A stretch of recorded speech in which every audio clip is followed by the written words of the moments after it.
Hello, my Aloha tribe, and welcome to the Aloha Perspective. I forgot to change my glasses again. Um, how is everyone today? It is Monday. Happy Monday. Here in the United States, we're heading towards a 3-day weekend, Labor Day. So, enjoy your week. Enjoy your week. Get ready for the long holiday weekend and all the kiddies that are probably going back to school on Monday that haven't already gone back to school. I remember when I was in school, we didn't start until the Tuesday after Labor Day, I believe it was. So anyways, that's that. Let's get going. We are on lesson number 7, I believe it is, of self-love. And yes, we are. Lesson number 7 of self-love. So we'll get that to that in a second, but let's get started with the Affirmators deck.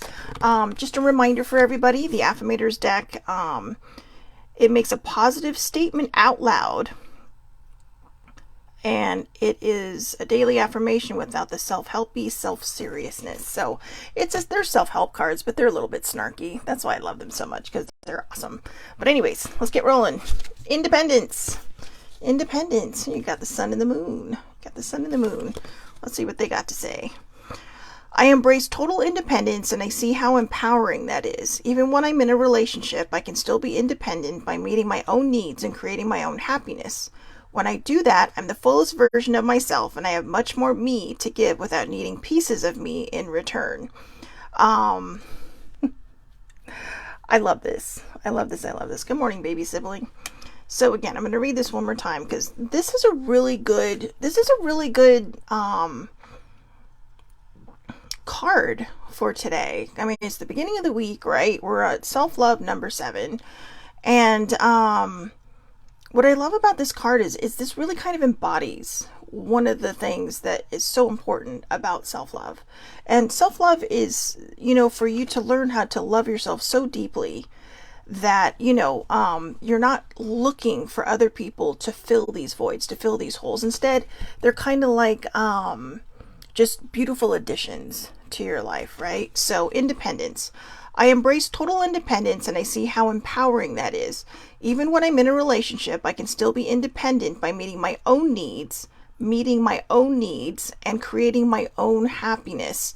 When I do that, I'm the fullest version of myself, and I have much more me to give without needing pieces of me in return.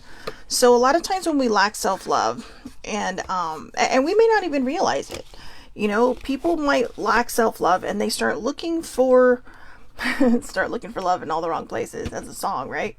But they start looking for love to fill those voids. And then when they don't find that, they might go to emotional shopping, emotional eating, or it could turn into things where you're leaning in the more dangerous territory of addictions. So, I know that seems drastic, but in a lot of ways it's true. Or you become so unhappy and so negative in your life that you start to take it out on everyone else around you. And when you start to take it out on everyone else around you, you're either pushing them away, but you're also becoming angry, right? Because it's like a guilt cycle. You take it out on everybody else around you. You don't take accountability for your own actions. And then you're kind of stuck in this horrible cycle that only you can break. But because of the lack of self-love, isn't always easy to break.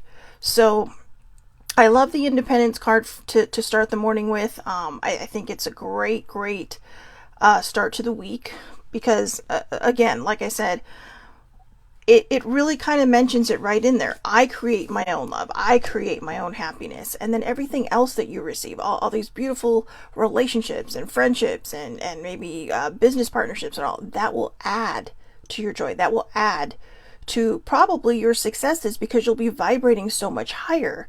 That it could also, in my personal opinion, I think it could also really kind of lower the insecurity level because your worth, what you're worth, the respect you deserve and the kind of love you deserve. And that if something's not fitting you, you're like, you know what, I'm sorry, but this isn't working for me. And and don't just give up on something. I mean, if you're really into something and you really like it, work at it, communicate, talk it out. And if things still aren't working, or the other person still, or maybe even yourself may not be in tune to this, then you have to make some hard decisions. I mean, I know it's never easy. It's not always easy to walk away from things. I've had to do it in the past, and it can be scary. It can be scary. But in order for something to be beautiful, both people have to be in tune to it. Otherwise, it's just a one-sided effort that's probably not going to end well. So, I know it got a little deep, but that's what I like about the independence, is it reminds us that, we need to depend on ourselves. It reminds us that we are capable of making the decisions and the choices we want to make in life that will benefit us in the long run and benefit the person that you're with. Because ultimately, a lot of people are striving for self-love because they want to be functional in maybe a relationship, or in just any kind of relationship, not just a romantic one, but in any kind of relationship. You want to feel like your whole self, your whole purpose is in there. Okay, so name a thing you love about your body and your personality. That's lesson number 7. I guess I got nervous because my nose started running. Name a thing you love about your body and your personality. So we are on lesson number 7 of 30. And you can see I'm kind of dragging this out because I don't know. Normally, when I've done this in the past, my answer has been my eyes. Because I love my eyes. In the sunlight, they actually look more green than brown. Or hazel green and instead of brown. But in the dark, obviously, they darken down. So I have a little bit of my dad's DNA when it comes to my eyes, and his eyes change with the seasons. So I'm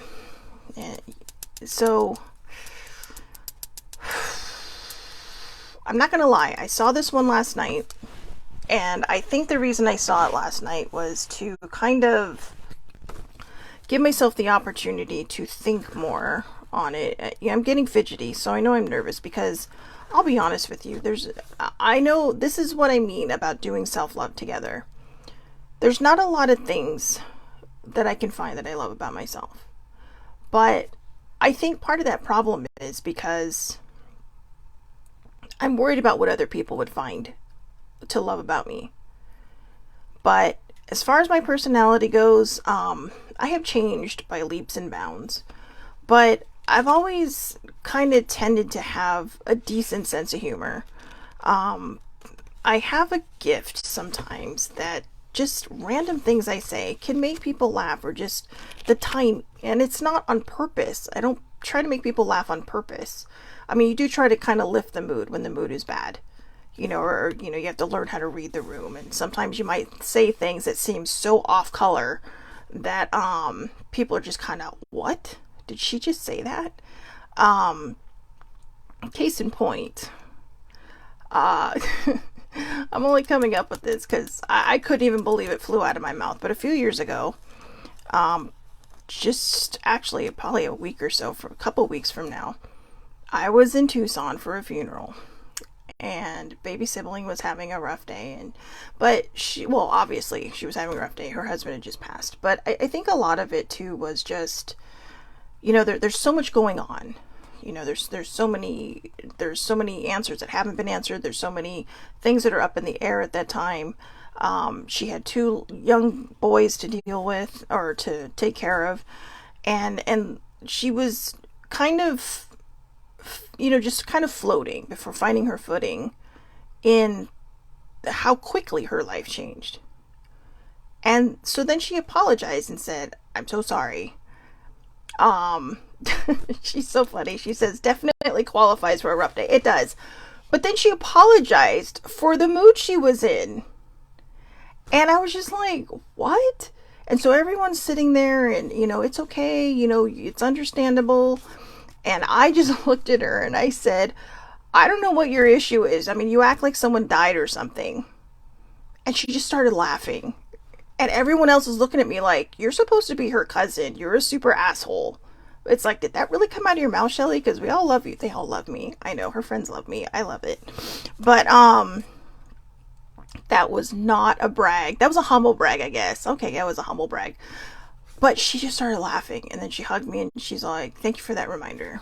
Because it's like, you have every right to have a bunch of rough days. You still have a right to have a bunch of rough days. I mean, you know, it was hard when I lost my mom, but I was not married to my mother, okay? Yeah, she's saying the look on everyone's face was hilarious. It was hilarious, but this girl knows my humor. And she knows that what I was trying to do was just kind of, grounding her in a way. And she even thanked me for that. And, but, you know, grief is the same when we miss people. But the aftermath experience of losing, to me, of losing different types of people is different. I mean, my grief was terrible. I've never been married, never had kids. My parents have always been so, so important to me in my life. And losing my mom was devastating. But the only way it changed my life is that she was no longer here. This person lost their spouse. Her children lost their father. And at a very, very young age. And I would say losing a parent at any age is terrible. Because it hurts, depending on your level of how close you are with them. But I could never imagine losing my mother that young. And I'm grateful for the time I had with her. I mean, we had a rough go for the first half of my life, and then the last 10 to 15 years were pretty spectacular. So, I mean, like, as far as just really kind of finding our footing in our relationship. But this girl also lost her husband. Everything changed. So, for me, and this is my perspective only, because some people, when they lose a parent, maybe they live with the parent, maybe they took care of the parent. I know there's different aspects of everything, so I really try not to judge the situation. But as far as the situation her and I found ourselves in, very, very different. Very, very different, because, her life did change. The person that she thought she'd spend the rest of her life with was suddenly gone. And it's kind of like, whoa. So you're starting all over again. And baby sibling kind of did it backwards. She got married, now she's dating.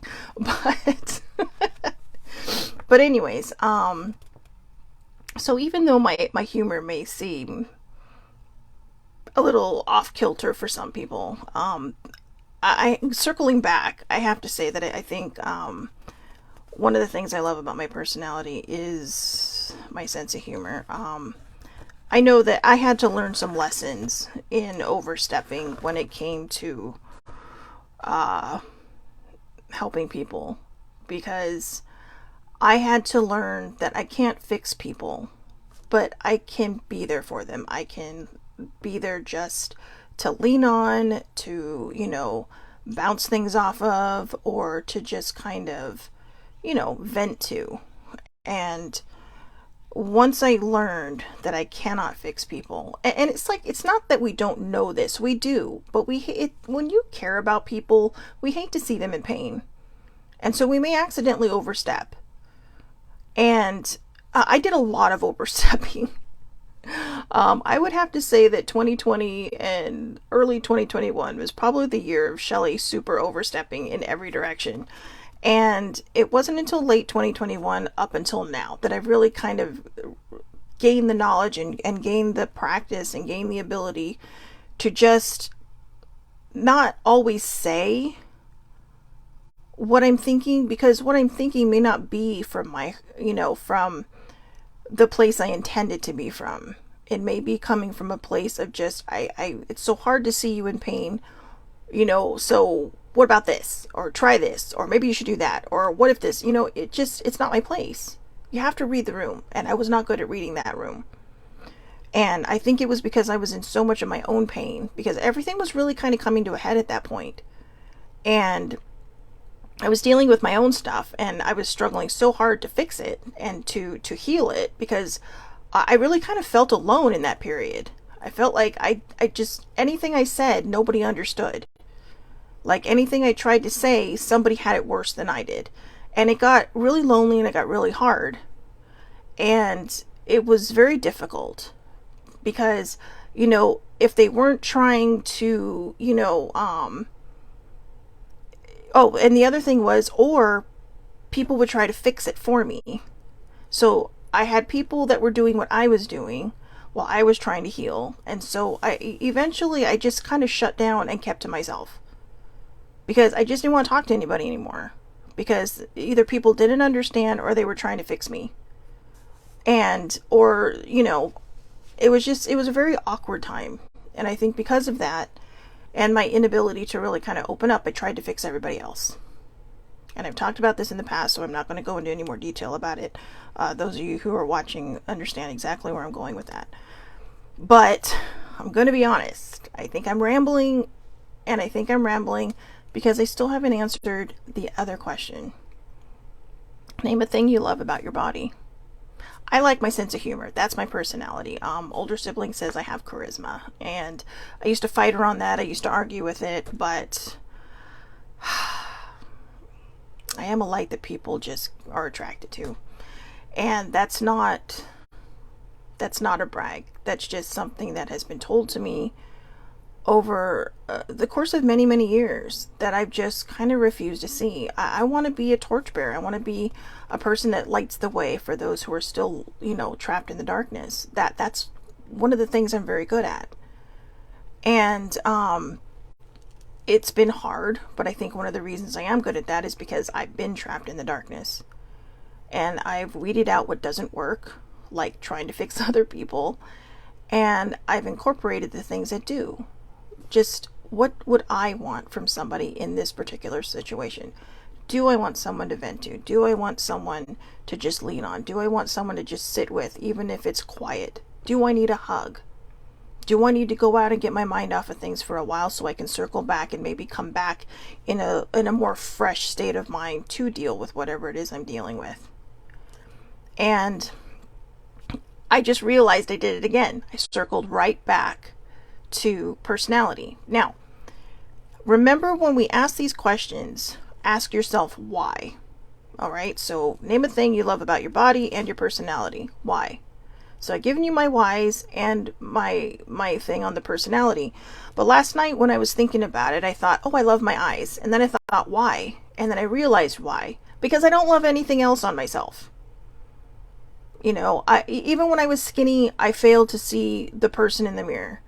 And I still struggle with that. For as much as I tell everybody, hey, look in the mirror, do this, that, and the other, I really want to strongly reiterate that I go through the same thing. I have to look in the mirror. I have to find things to love about myself. I could say, my boobs. I know, older sibling is probably going to freak out when she hears that, because she was a little like, oh, you were a little open last week on one of whatever self-love lesson I was on. She's like, wow, I didn't see that coming. But, I could say that because when I was thinner, when I was skinny, I barely had boobs. I mean, I had boobs, but I barely had boobs. But now I have to say they just get in the fucking way. So, I mean, maybe half of what I got now would be nice, but I know, right? And people would think, wow, but that's something to love because you didn't have it before. But that wasn't it. And I thought, well, that's just a superficial thing. No, I'm not saying that having boobs is superficial. For me, I'm saying that because it's just like saying I love my eyes. Or like my eyes are up here. But I know, I'm cracking jokes because this is one I'm actually struggling with. I admit it. I am truly struggling with name a thing I love about my body. I guess I love how it keeps me alive. I'm not sure if it qualifies as something, but it is on my body. And one of the things that I love, and I don't think I realized it till just now, and it's going to make me a little emotional because I've always noticed it, but I don't think I've ever thought about it as deeply as I'm thinking about it right now. I love this.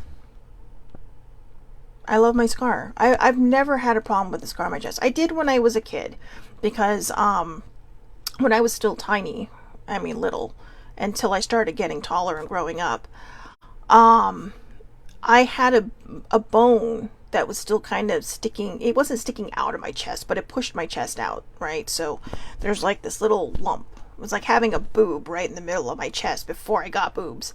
But I mean, even before I was skinny and got some boobs. But I was made fun of a lot. I was bullied a lot. And I think when I got older and I started getting closer to my teens, and of course I'm getting taller at that point. I stopped growing in 8th grade, but the doctor said that as I grew, it would go back into place. And it was just because, I mean, literally, when I talk about my scar, okay, a lot of people have scars now that start to disappear. My father had bypass surgery about 15 years ago, and his scar is actually going away pretty well. But this is 1976, okay? I was 3 years old, and I literally had open heart surgery. I mean, I was on a machine that kept my heart alive while they worked on my heart and my valve. And I had some pretty extreme metaphysical experiences too, but that's a story for another day. So the things that you hear, I will tell you they're true. You know, some people have experiences, some don't. I do. And you might be thinking, how can you remember that? I have memories back to when I was in my late 2s. Okay. And so I'm pretty grateful for the fact that I have a pretty extensive memory about things. But I'm going to go with saying that this is my favorite thing on my body. This is the one thing since I was 3 years old that has not changed. I got taller. My hair is changing different colors. My eyes change. I mean, when I was younger, my eyes were straight brown. As I got older, they started to get lighter and lighter, and they started to change colors every so often. Not all the time. They're not totally like my dad's.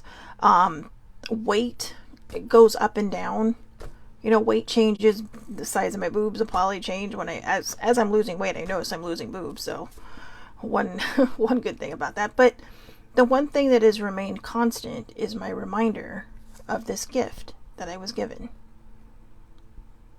You know, the right doctor was sent to do my surgery, the right medical team post that, and growing up, pediatricians, cardiologists that I see. My favorite cardiologist right now, who is actually works in LA, he's a specialist, and I would say that, you know, that probably, I've never really given it that much thought.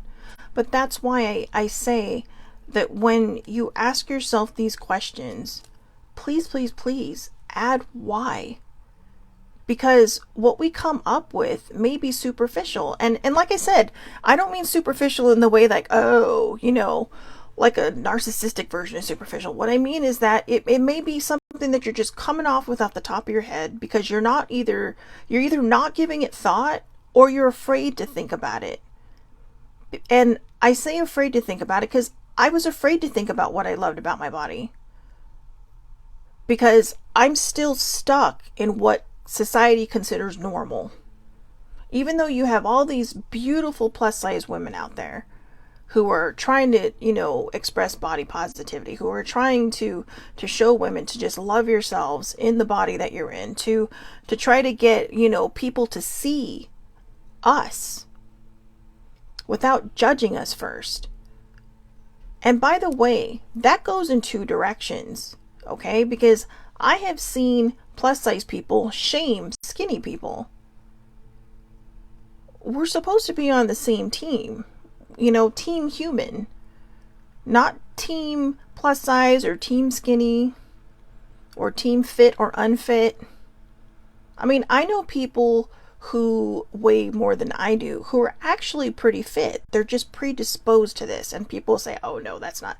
But they are. No matter how much, you know, activity they have done, they just don't lose the weight.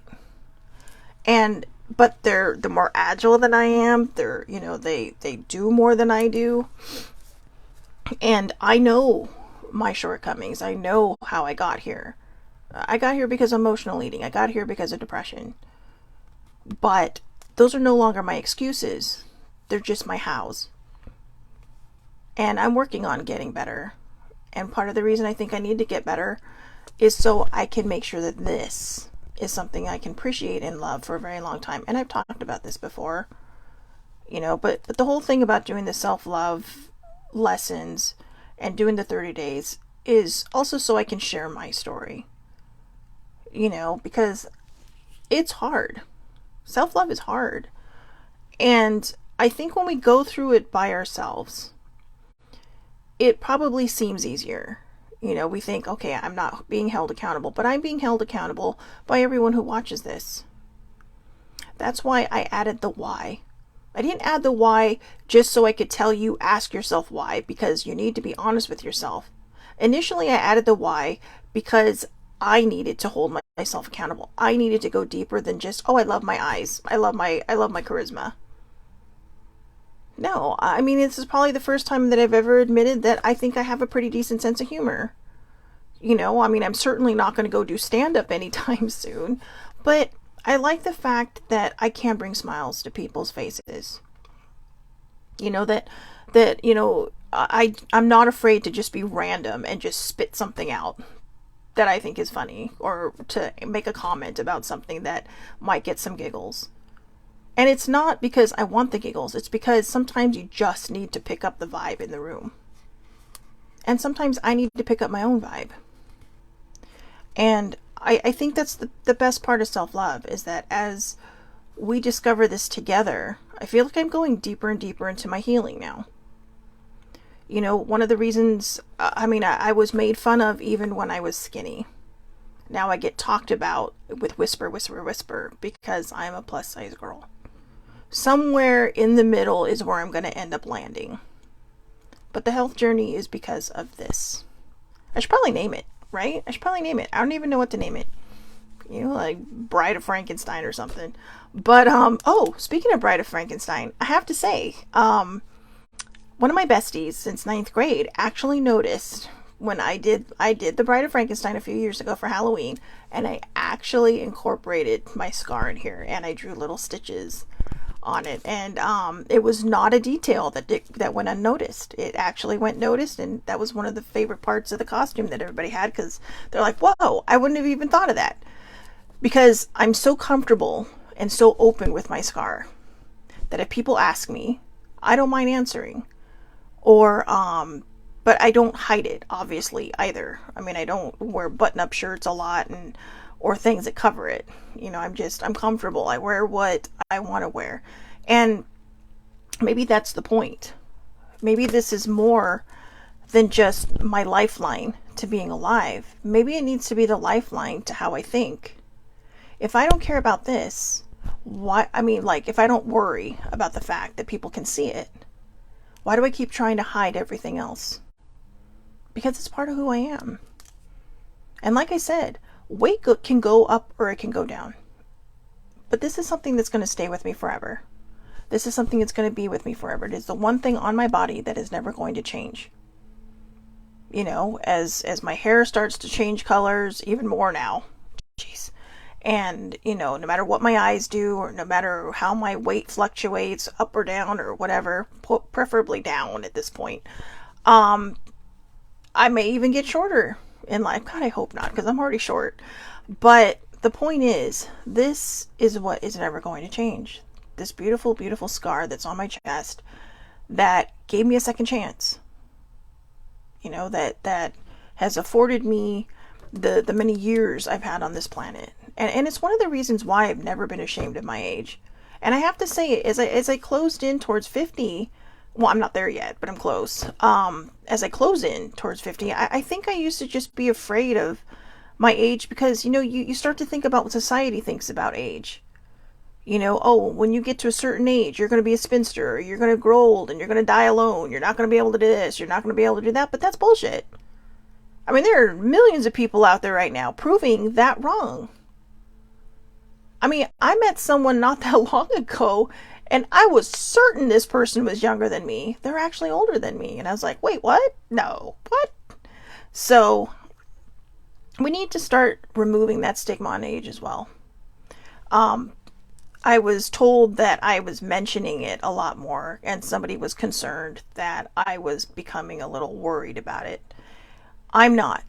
The reason I keep mentioning it over and over again, and the reason I keep being a little bit more open about, turning 50, is because I really do want people to remove that stigma. Women have such a different stigma on them when it comes to age.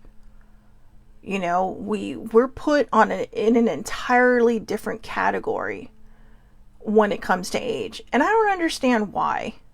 I mean, yeah, there might be certain things you can't do after a certain age, you know, like give birth to babies. But even that doesn't mean that it can't happen after 50.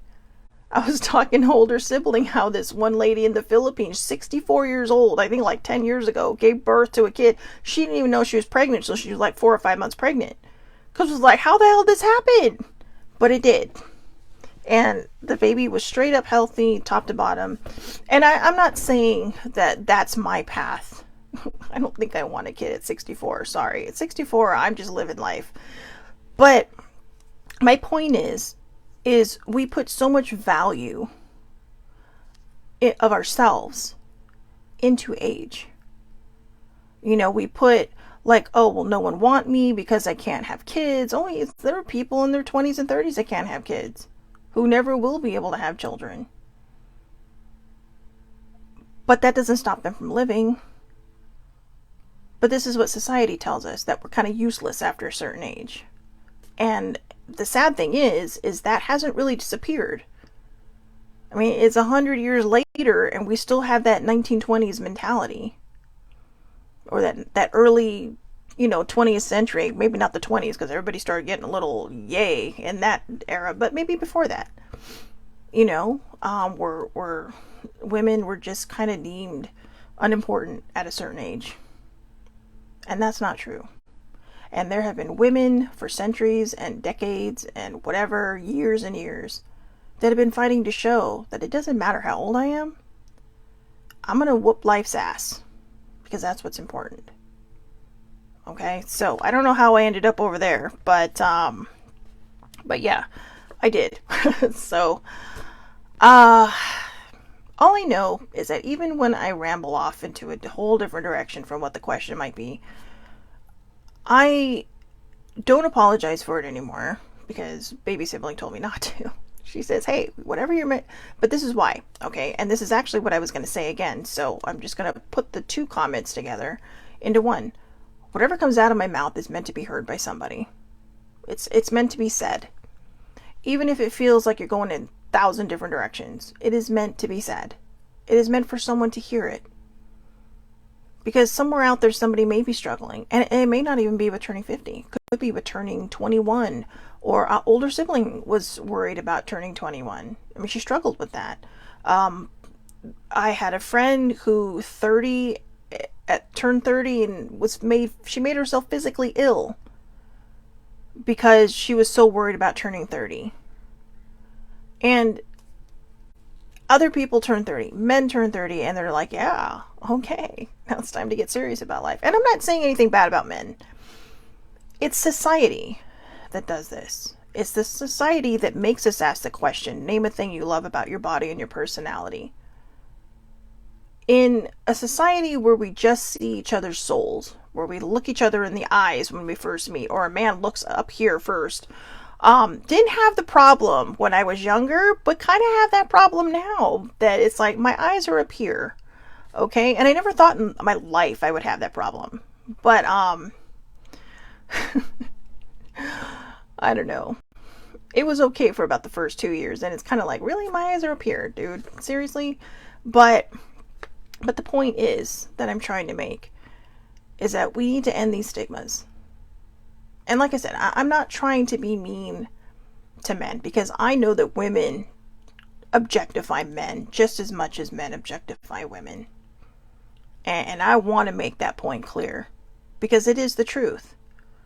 But we think because they're men they can handle. Well, not every man likes to be objectified.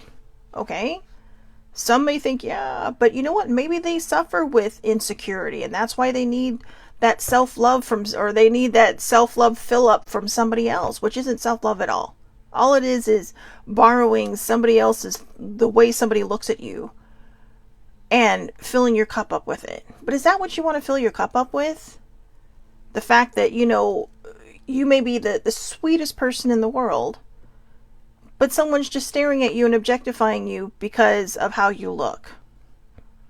They don't even know you, and then maybe you open your mouth and you're this really sweet, sweet person, and all of a sudden, I don't know, for some people it might ruin it for them. Like maybe they're expecting someone who's gonna just be an asshole. I don't know, because I think we do that too. I think sometimes when we see a very, attractive human being, we just, we put them on pedestals.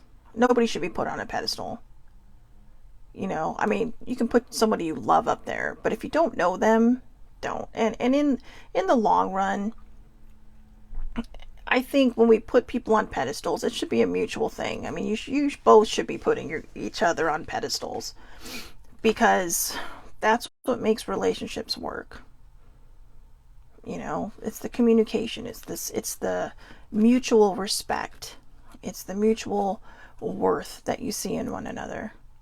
And even though you're probably wondering, what does that have to do with loving your body or your personality? It has everything to do with it.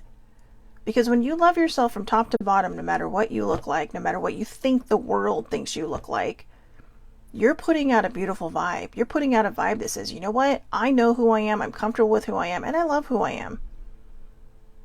I'm going to say this. I don't know, I admit, I don't know a lot of Lizzo's music. But I love her. And I follow her on Instagram because she just kind of like, fuck it. You know what? I am who I am. And, I'm, I love who I am. I mean, that is a woman who I personally feel, just from watching her posts or seeing her posts on Instagram, that really kind of embodies this self-love.